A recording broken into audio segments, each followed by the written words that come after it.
Hoy estas píldoras están hechas de papel de arroz y tinta comestible. Y aquí dentro de la píldora está la misma frase que Fray Galvão escribió cuando creó la primera píldora que le dio al joven con cálculo renal.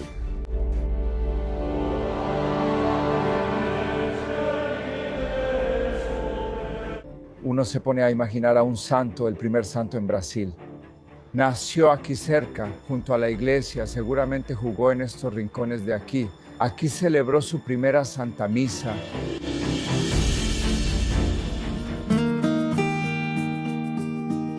Antonio de Santana Galvão nació en esta casa aquí en Guaratinguetá en 1739. Su padre era un comerciante portugués exitoso y su madre era descendiente del bandeirante Fernão Dias Paz. La familia era muy religiosa y por eso lo enviaron a Bahía para estudiar en un colegio jesuita. Inspirado por los jesuitas en el colegio donde estudiaba, quiso unirse a la Compañía de Jesús. Pero su padre no estuvo de acuerdo debido a la persecución contra los jesuitas liderada por el Marqués de Pombal, uno de los hombres más poderosos del Reino de Portugal en esa época. Así que se fue a Taubaté, también en el Valle del Paraíba, y se unió a la Orden de los Franciscanos, donde se convirtió en Fray Galvão.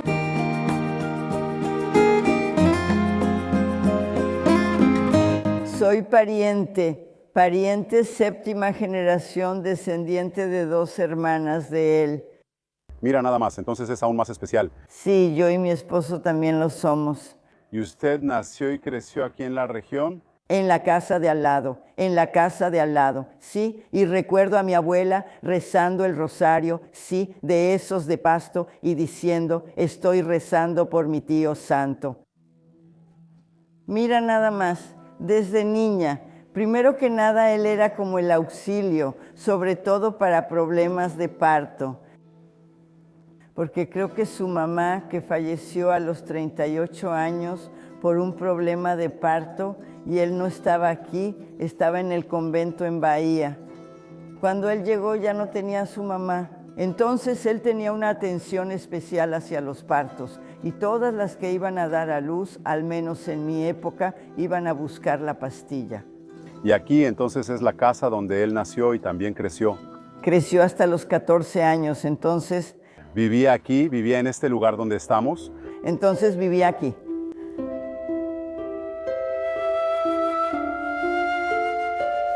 Muchos fieles que viajan a Guaratinguetá por la devoción a Fray Galvão han ido a lo largo de los años dejando objetos y otros registros concretos de las gracias atribuidas a las peticiones hechas al santo brasileño. Son cuadros con muchas imágenes, tejas y casitas de papel y de madera que simbolizan la conquista de un nuevo hogar.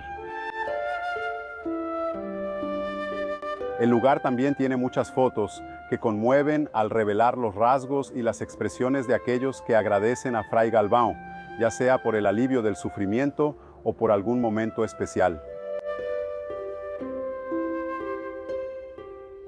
Esta estatua muestra a Fray Galvão con un ladrillo en una de las manos. Es una referencia a su trabajo durante la construcción del Monasterio de la Luz en São Paulo. Algunos exvotos son muñecas que representan niños y pequeñas imágenes de iglesias y capillas. Incluso hay una maqueta de la casa donde nació y creció Fray Galvão, todo hecho por fieles. También hay una representación de cómo era Guaratinguetá cuando Fray Galvão estaba vivo y vivía en la ciudad o visitaba a familiares y amigos. Incluso están las garzas blancas que le dan nombre a la ciudad en ese árbol. Además de los agradecimientos, el lugar también tiene espacio para peticiones, representados por cientos de cintas de colores como las de Señor do Bonfim en Bahía, que tienen los nudos atados en el momento en que se hace una petición especial. Algo muy curioso es la proximidad geográfica de 2 eventos, de 2 historias tan importantes para la religiosidad. En Brasil, desde la casa de Fray Galvão hasta Nuestra Señora Aparecida, todo está muy cerca. Y además, las cosas sucedieron prácticamente en la misma época. Son solo 8 kilómetros entre Guaratinguetá y Aparecida, trayecto que se puede hacer en 10 minutos en coche o 1 hora y media a pie. La imagen de Nuestra Señora Aparecida fue encontrada por los pescadores en el río Paraíba do Sul en 1717 y la capilla en el Morro dos Coqueiros fue inaugurada en 1745 cuando el fray Galvão era un niño de apenas 6 años. No existe ninguna comprobación histórica, pero es posible que el fray Galvão haya salido de aquí, de Guaratinguetá, para ir hasta Aparecida. Otra cosa interesante es observar cómo las referencias religiosas de estos dos episodios, de estos dos momentos importantes de la religiosidad para Brasil, tienen referencias muy fuertes de Portugal. La estatua de Nuestra Señora Aparecida es una estatua de Nuestra Señora de la Concepción, y fray Galvão vivía muy cerca de la iglesia matriz de San Antonio, el santo al que fue dedicada la iglesia de la ciudad cuando Guaratinguetá fue fundada. Ahora vamos a hacer el recorrido que el propio fray Galvão debió haber hecho muchas veces en su vida, ya que él nació y creció en esta casa. Y vamos hasta la iglesia matriz de San Antonio, donde él bautizado y también celebró su primera misa después de ser ordenado. Ahora que regresado a la matriz de San Antonio, quiero mostrar los detalles del estilo es predominantemente barroco, ¿verdad? Que es muy tradicional en Brasil, principalmente en Brasil colonial. Los cuatro evangelistas son colocados, eso a lo largo del tiempo, no en el original, pero hay estatuas de ellos, y también vemos las dos torres que dan segundo a esta fachada, pero en la iglesia solo un torre, y la segunda torre fue después, a partir de la boda. Ahora que hemos regresado aquí a la matriz de San Antonio, quiero mostrarles los detalles de la fachada. El estilo es predominantemente barroco, que es muy tradicional aquí en Brasil, principalmente en el Brasil colonial. Los cuatro evangelistas se fueron colocando a lo largo del tiempo, no en el proyecto original, pero hay estatuas de ellos aquí. Y también vemos las dos torres que le dan un aspecto muy bonito a esta fachada, pero durante mucho tiempo la iglesia tuvo solo una torre. Y entonces la segunda torre fue construida mucho después para que tuviera música. A matriz de Santo Antônio. Então vamos agora conhecer lá dentro. Música!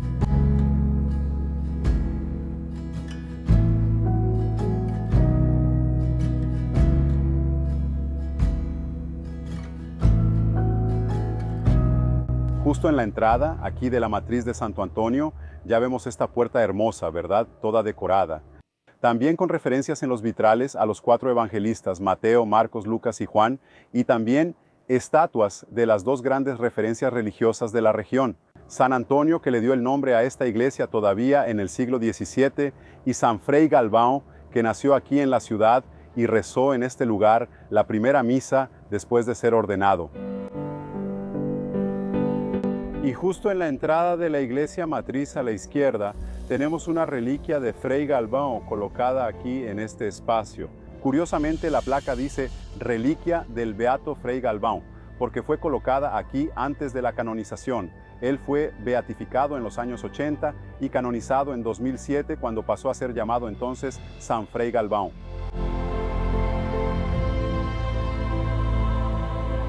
Mira qué impresionante. También cerca de la entrada de la iglesia matriz de Santo Antonio, aquí en Guaratinguetá, está esta otra estatua de Santo Antonio, que es más antigua que la iglesia. Tiene más de 400 años, sí, no se sabe exactamente cuándo fue hecha, está hecha de terracota. De hecho, está muy cerca de la otra estatua de San Antonio, que es más grande, ¿verdad? Pero esta de aquí, más pequeña, es la que tiene más historia y más tiempo desde que fue hecha. Porque al principio era la villa de Santo Antonio y era de barro y madera desde el altar, el presbiterio, hasta la puntita ahí más o menos era la iglesia. De allá para acá fue que empezó la expansión, ¿verdad? Pero al principio era de barro y madera y ahora es totalmente de piedra. Qué bonita es. La iglesia... Sí, no tengo palabras. La iglesia es muy bonita, es maravillosa. Incluso en las bodas solemos decirles a las novias que ahorren en los arreglos y las flores porque le quitan la belleza a la iglesia. ¿Sin adornar demasiado? No, es lo mínimo. Entonces, yo les digo a las novias que pongan poquitito, solo cerca del presbiterio. Aquí en el pasillo, déjalo. La belleza de la iglesia es mejor que las flores. Aquí hay historia. Yo estoy aquí desde hace 28, 27 años más o menos. Muchas bodas, muchos bautizos. Me encuentro con niños que bauticé cuando eran pequeños. De hecho, ya he hecho sus bodas aquí.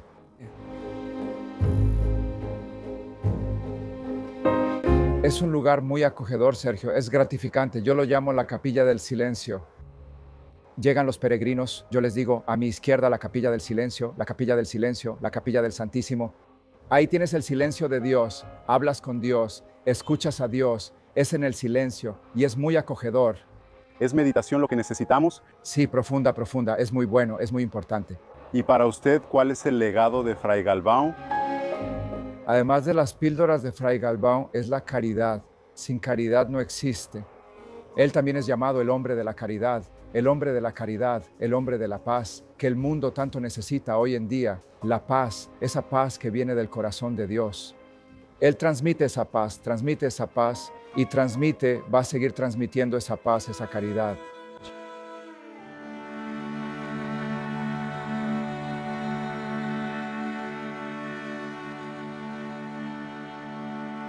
Aquí en Guaratinguetá, los fieles pueden recibir gratis las píldoras de Fray Galvão. Las píldoras se siguen haciendo hasta hoy en el Monasterio de la Luz, donde él creó esa idea, donde tuvo esa idea. Sí, hoy las hacen las hermanas, las monjas que viven ahí y que no tienen contacto con el mundo exterior.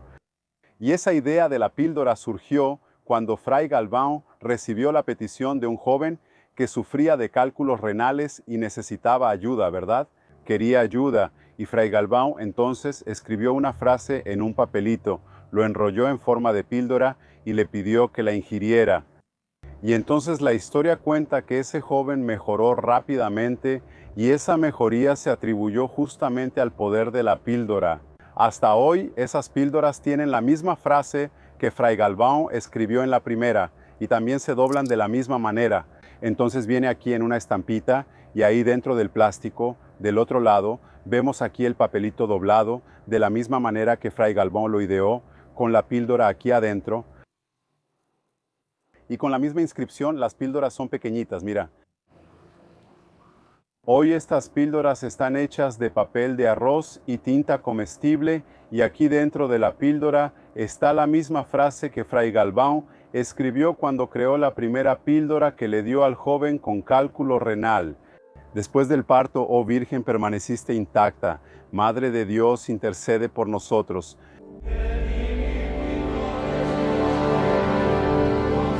Pero si las píldoras son lo que la gente más asocia con la figura de Fray Galvão, el Monasterio de la Luz fue el gran proyecto de la vida del santo brasileño.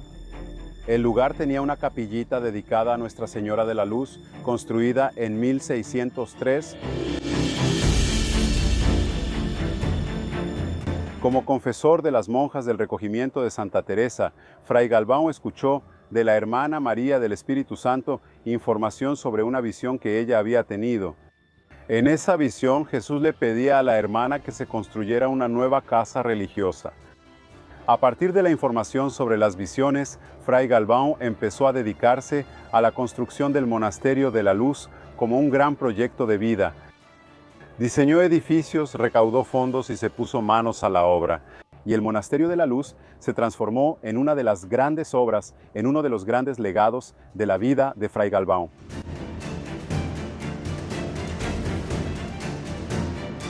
Pero no llegó a ver toda la obra terminada. Murió cuando aún faltaban por construirse las dos torres de la iglesia.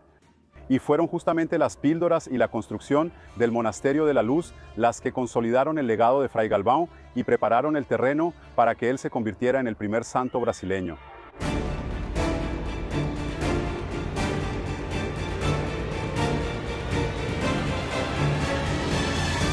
Si te está gustando este video, aprovecha para darle like y suscribirte a nuestro canal. Y si quieres profundizar y apoyar a Jornada Infinita con Rodrigo Álvarez, ven a conocer nuestros cursos en rodrigoalvarez.site.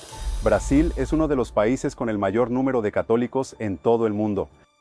Desde la llegada de los europeos a finales del siglo XV y principios del XVI, la fe católica ha formado parte de la historia del país. Pero el primer santo nacido en el país solo fue canonizado recientemente. Fray Galvão murió en 1822, justamente el año en que Brasil se había convertido en un país independiente de Portugal. Y Rodrigo Álvarez nos muestra ahora la iglesia que guarda la tumba del santo brasileño.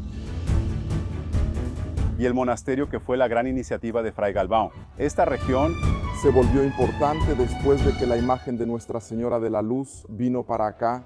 Entonces tenemos una carta de José de Anchieta, el padre José de Anchieta, a finales del siglo XVI, diciendo que subió a la Serra do Mar, pasó por el Piranga y allí hizo una adoración a Nuestra Señora de la Luz.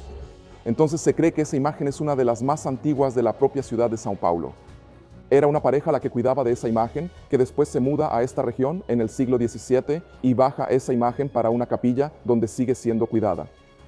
En el centro de São Paulo había un convento de religiosos llamado Recolhimento de Santa Teresa, cerca de la Praça da Sé, donde hoy está el cuerpo de bomberos. Ahí es donde está la casa de la marquesa y ahí hay una calle antigua, la Rua de Santa Teresa, la monja Teresa. La religiosa María Helena do Sacramento va a solicitar al rey de Portugal un nuevo convento para mujeres, que solo existía ese, y le van a negar la solicitud en un primer momento. Porque estamos en la época de Pombal. Portugal tiene ciertas restricciones que ya conocemos. Marqués de Pombal, José Sebastián de Carvalho e Melo. Y después ella consigue esa aprobación junto con la intervención de los franciscanos del Largo de São Francisco, que era donde estaba el fray Santana Galvão, quien inicia la construcción. Él viene para acá, se queda en esta zona y las religiosas se quedan, que son dos, María Helena del Sacramento y la sobrina, que van a estar en esta área que ellas ocupan, en esta parte antigua, ¿verdad? Esto que estoy llamando parte antigua es esta parte. Entonces, el fray Galvão vivió aquí durante el momento de la construcción. Él murió en el año de la independencia, prácticamente 3 meses después. Él ya estaba bastante debilitado, físicamente ya estaba muy débil, ¿verdad? En la época en que la ciudad vivía una gran agitación, Don Pedro había visitado Santos, subió la sierra el día 7, hace esa proclamación, ¿verdad? Que no es una manifestación de revuelta contra Portugal, y eso era lo que se había determinado. Él llega al centro de São Paulo, en el patio del colegio, ahí había teatro y le daban vivas. La primera aclamación de Don Pedro, como Don Pedro I, es en el patio del colegio, y el día 8 él deja la ciudad de São Paulo, y poco tiempo después el fray Santana Galvão fallece. En realidad, ahí estaba presente toda la comunidad de São Paulo, incluyendo franciscanos y otros religiosos.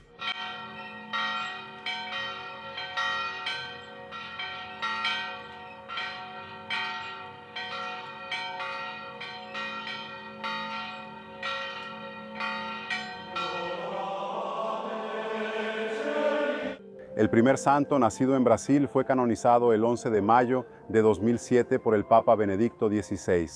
Durante una misa celebrada en el Campo de Marte, en São Paulo, a la que asistieron cerca de 800.000 personas, poco antes él ya había sido beatificado y reconocido como patrono de los albañiles. En Brasil, Fray Galvão es el patrono de la construcción civil y recibió el título póstumo de Ingeniero Honoris Causa por el Consejo Regional de Ingeniería y Agronomía de São Paulo. Conocido como el hombre de la paz y la caridad, Fray Galvão tuvo milagros reconocidos por la Iglesia Católica para que fuera declarado santo.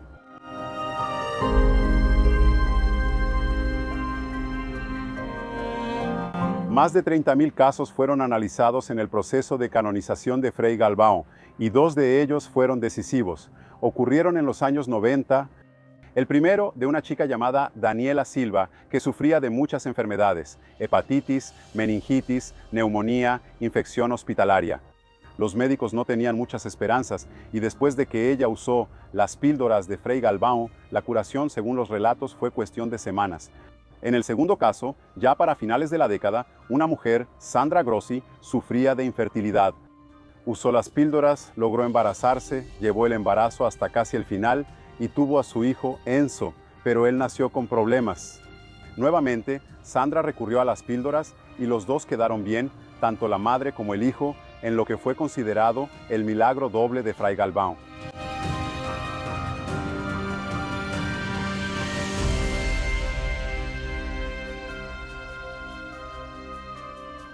Y sí, el Monasterio de la Luz en São Paulo, la casa de Fray Galvão y la iglesia matriz de San Antonio en Guaratinguetá cuentan la historia de la vida de Fray Galvão, vivida hace más de 200 años, hay un nuevo espacio aquí en la ciudad de Guaratinguetá que fue concebido con la idea de construir una iglesia que estuviera dedicada al nuevo santo brasileño, al santo de Guaratinguetá, San Fray Galvão. El santuario Fray Galvão fue constituido canónicamente en 2010, solo 3 años después de que Fray Galvão fuera considerado santo por la Iglesia Católica. En 2021 los franciscanos asumieron este lugar y comenzaron entonces a construir espacios para la comunidad. Ya vemos que mucha gente viene a este lugar y la idea es expandirlo cada vez más hasta llegar a un espacio que pueda recibir a decenas de miles de fieles. Por ahora, la gran atracción es una estatua enorme de Fray Galvão que justo en la entrada muestra el lugar donde ya se está construyendo y desarrollando el santuario Fray Galvão aquí en Guaratinguetá.